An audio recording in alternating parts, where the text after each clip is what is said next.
I am not aware of any other program that allows this much time to focus on one piece of artwork for students. It takes a lot of hard work from the whole school. I think it costs a lot of money, but it brings good joy to the school. Yeah, it was good. Thanks. It has to do a lot about feelings, and then in your vision and what you're thinking.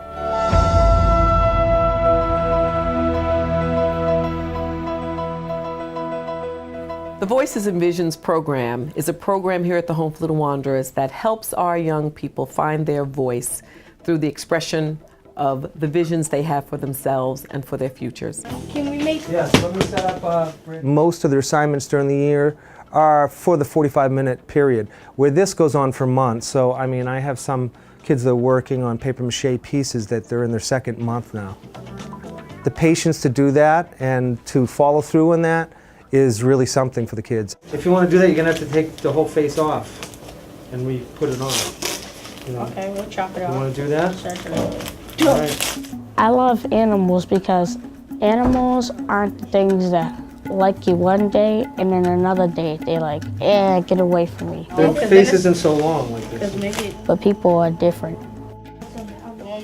Brandon's an artist and he's a very sensitive artist. He likes to have, he doesn't like anybody else to do, like if we're doing a project like when we pick the animals, if somebody else picks that animal, it gets him upset because he wants an original voice. That looks good.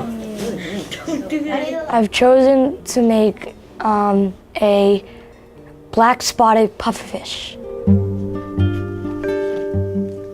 My dad, he owns like a 200-gallon wave fish tank, and he inspired me to like fish.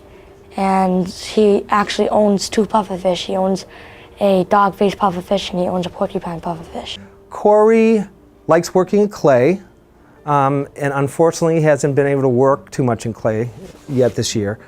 Jim, that's a dinosaur. I think I'm Okay, everybody. He gets frustrated sometimes with his work.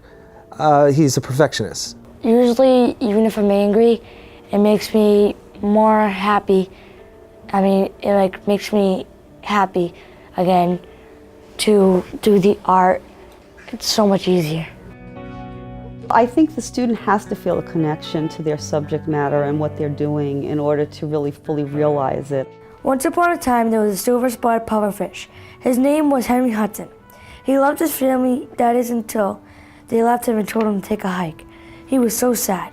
I find that once they make that connection, you can sort of see it happening. It's a slow evolution. All of a sudden, it's like a boom. I know what I'm doing now. Pufferfish are the most second poisoned fish in the world. They might not be the fastest and cuddliest fish as they look, but they are hardly ever eaten. That's what makes it cool. Sometimes the kid comes in with problems that have nothing to do with art. The main thing that I'm working on here is patience. Make it, you take it. Make it, you take it. Patience. Because if you don't have patience growing up as a man, you're not going to get very far in life. I see it when I pick them up. Sometimes you see a kid and you can tell the kid's having a bad day, and I'm just wondering, okay, how am I going to accommodate this today? And okay, how am I going to accommodate this today? If I get like really angry when I'm done with a project, I ask him for help instead of just blowing out like I used to. And he comes over and helps me, and I do it right, and I get it right, and I'm happy. Almost every kid likes art, you know, in some way. They might like one medium more than the other, but they're all creative. They realize that they're capable of things that they didn't know they were capable of by going through this process. You know, you can see in someone's work, they feel like they don't want to do this because it's an assignment and everybody else is doing it.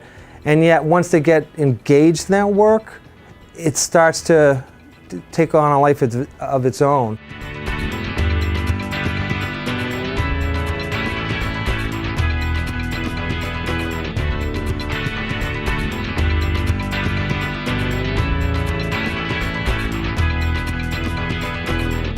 I read in a book once that no artist is really, really impressed with their art because they always think that they can do better.